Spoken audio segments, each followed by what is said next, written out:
এবার ৯ দফা দাবিতে সচিবালয়ে মহাসমাবেশের ডাক। কুয়াশায় চাল চুইয়ে পানি, আর কত হয়রানি। আছে সমাধান। বসত ঘরে লাগাও আনোয়ার শীট, সারা ঘর থাকে শুকনা, সর্দি কাশিও থাকে দূরে। আনোয়ার শীট। সচিবালয়ে কর্মরত নন ক্যাডার ফিডার পদধারীদের প্রাপ্যতা অনুযায়ী বিভিন্ন ক্যাটাগরির পদ সংরক্ষণ, পদ নাম পরিবর্তন, নতুন পে কমিশন গঠন, ৫০% মহার্ঘ ভাতা, ১০০% পেনশন ও ৪০০% গ্র্যাজুইটি সুবিধা প্রদান, বিদ্যমান ২০টি গ্রেডের পরিবর্তে ১০টি গ্রেড প্রবর্তন, সচিবালয়ের কেন্দ্রীয় লাইব্রেরির বিদ্যমান পদনাম পরিবর্তন করে যৌক্তিক নাম প্রদান, বিগত সরকারের আমলে চাকরিচ্যুত, সাময়িক বরখাস্ত, ন্যায় ও অন্যায়ভাবে বাধ্যতামূলক অবসরপ্রাপ্তদের ন্যায় পাওনা ফেরতের দাবি আগামী ৪ ডিসেম্বর সচিবালয় মহাসমাবেশে ডাক দিয়েছে বাংলাদেশ সচিবালয় কর্মকর্তা কর্মচারী সংযুক্ত পরিষদ।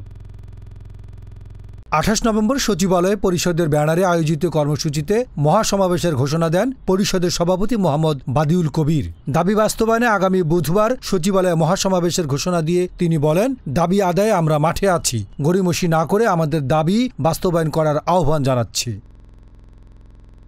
এ সময় দাবি বাস্তবায়নে গড়িমসি ও দুর্ব্যবহারের অভিযোগ এনে একজন যুগ্ম সচিবের অপসারণেরও দাবি জানানো হয়। আল আমিন সেলিম, ডেস্ক রিপোর্ট, গণমানুষের আওয়াজ।